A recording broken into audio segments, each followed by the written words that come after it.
माँ का श्राद्ध।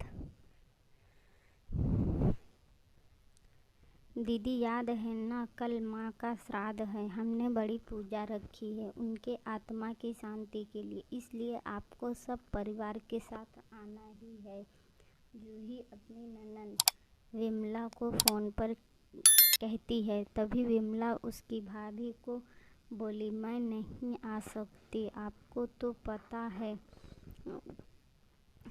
कि उनको छुट्टी नहीं मिलेगी। अरे दीदी, ऐसे कैसे? माँ के जमाई और बेटे उनके श्राद्ध में नहीं आएंगे तो उनको शांति कैसे मिलेगी? इसलिए आपको आना ही पड़ेगा, बाकी मुझे कुछ भी नहीं पता। इतना बोलकर जूही ने फ़ोन रख दिया। इधर विमला पुरानी यादों में खो गई। जब उसके पापा की मृत्यु हो गई थी तब भी कोमल अपने मायके गई हुई थी। विमला को माँ बोली, बेटा तुम्हारे पापा मुझे छोड़कर अकेले ही चले गए, पता नहीं अब किसके आधार पर छोड़कर गए। माँ विमला के गले लगकर रो रही थी। तब विमला बोली, यह सब लोग तो हैं ना, भैया हैं, भाभी और बच्चे, तो क्या चिंता क्यों करती हो? विमला कई दिनों तक अपनी माँ के पास रह कर आई थी, लेकिन हमेशा ज़्यादातर फ़ोन पर बोलना होता था, कभी कॉल पर तो कभी वीडियो कॉल पर बोलना होता था। बेटा क्या बनाया तूने? एक दिन माँ ने वीडियो कॉल पर पूछा। माँ आलू की सब्जी और रोटी बनाई है, विमला ने जवाब दिया। माँ बोली, अरे वाह! सब्जी का नाम सुनते ही माँ की आंखों में एक अलग ही चमक देखने को मिली जो विमला को दिखी। तभी विमला माँ को बोली, माँ तुम्हें खाने का मन हो रहा होगा तो भाभी को बोलो बना कर दे। विमला हंसते हुए माँ से बोली। तभी माँ बोली, नहीं नहीं, अब इस उम्र में आलू कहाँ पचते हैं, मैं तो ऐसे ही बोल रही थी। जब तुम्हारे पापा हुआ करते थे तब बहुत बार बनाती थी। भाभी का तो नाम लेते ही जैसे माँ की आंखों की चमक गायब सी हो गई। माँ ने कॉल रख दिया। माँ को क्या हो गया, ऐसे क्यों बोल रही थी? वह सब ठीक तो होगा ना?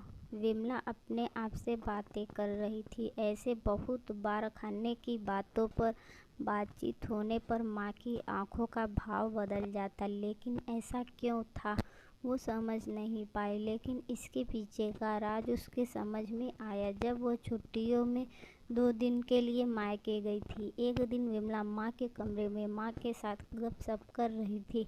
तभी दीदी खाना खाने चलो। जूही माँ के कमरे में आकर विमला को बोली, चलो और माँ तुम भी खाना खा लो। विमला उठते हुए बोली, अरे दीदी नहीं नहीं, माँ को क्यों तकलीफ़ देना, वह यहीं पर खाना खा लेंगे, आप चलो। जूही बोली, लेकिन भाभी, लेकिन कुछ नहीं दीदी, आप चलो।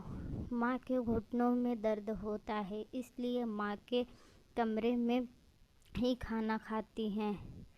जूही बोली, तो फिर भाभी मेरा भी खाना यहीं पर लाओ, हम दोनों साथ में खाना खाएंगे, ऐसे विमला अपने भाभी को कहती है। इस पर जूही कुछ नहीं बोल पाई, लेकिन विमला को साफ तरीके से समझ में आ गया कि जूही को यह सब पसंद नहीं आया। वह चुपचाप वहाँ से निकल गई और थाली में पूरी सब्जी, रायता, अचार लेकर आई और माँ के लिए खिचड़ी। माँ यह क्या है, तुम यह सब नहीं खाने वाली हो क्या?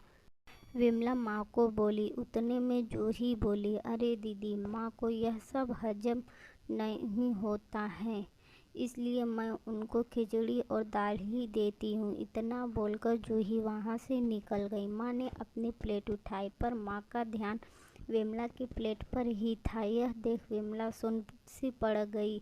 उसने माँ के मुंह में एक पूरी का निवाला डाला, लेकिन माँ ने मना कर दिया। तब विमला ने अपनी माँ की आंखों में वही भाव देखा था जो वीडियो कॉल पर देखा था। पता नहीं भाभी का डर था या लड़की के नेवाले का मुँह था।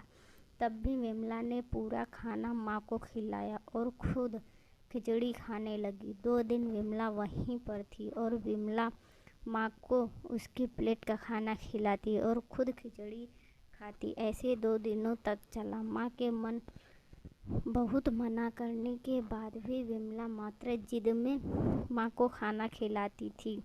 वह बोली, भैया मैं कुछ दिनों के लिए माँ को अपने घर ले जाती हूँ। घर जाने से पहले विमला ने अपने भाई तन्मय को पूछा। वह बोला, क्या तुम्हारा दिमाग खराब हो गया है?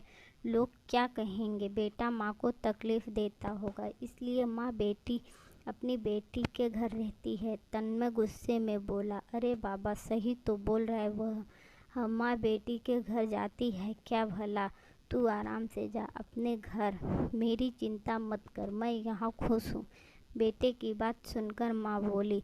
विमला ने बहुत जिद की, लेकिन माँ बेबस थी। विमला उदास मन से अपने घर वापस आई। कुछ दिनों बाद खबर आई कि माँ अब नहीं रही। इस खबर ने सब कुछ खत्म कर दिया था। विमला को पता था कि माँ कितनी तकलीफ से गुजरी, लेकिन माँ को दूसरा लड़का नहीं था बल्कि एक लड़की थी, इसलिए वह कुछ नहीं कर सकती थी। विमला अकेले ही माँ के श्राद्ध में आई।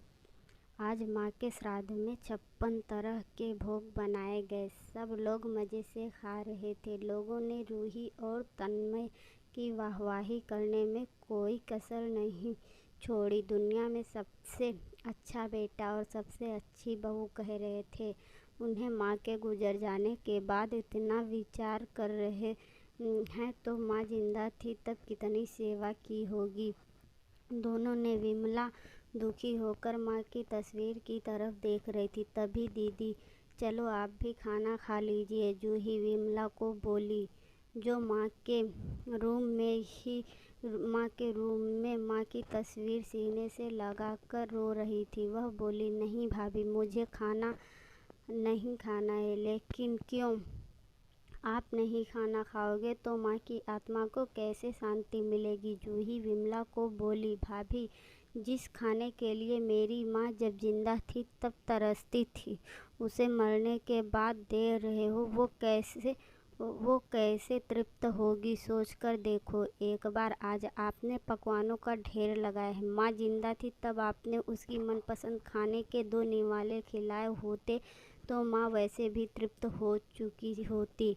वही माँ का असल में श्राद्ध कहलाता। यह जो भी हो रहा है वह सिर्फ एक दिखावा है। इसकी वजह से माँ कैसे तृप्त हो पाएगी? और जिस घर से मेरी माँ अतृप्त होकर चली गई, वह घर से मैं कैसे खाना खा सकती हूँ भला? विमला चिढ़कर जूही से बोली। तभी वहाँ पर तन्मय भी आ गया। भगवान की लाठी में आवाज़ नहीं होती है भैया भाभी, वो जब किसी पर पड़ती है ना, तब जख्म बहुत गहराई तक और न भरने वाली होती है। आप भी तो 2 बच्चों के माता पिता हो, लेकिन मैं भगवान से दुआ ज़रूर करूँगी कि आप जब तक जिंदा हो तब तक आपको अतृप्त ना रखे। माँ ने तो अपना वनवास भोग कर कहीं नया जन्म लिया होगा, लेकिन आपकी ज़िंदगी बहुत बड़ी है। विमला यह सब बोलकर माँ की तस्वीर लेकर चली गई।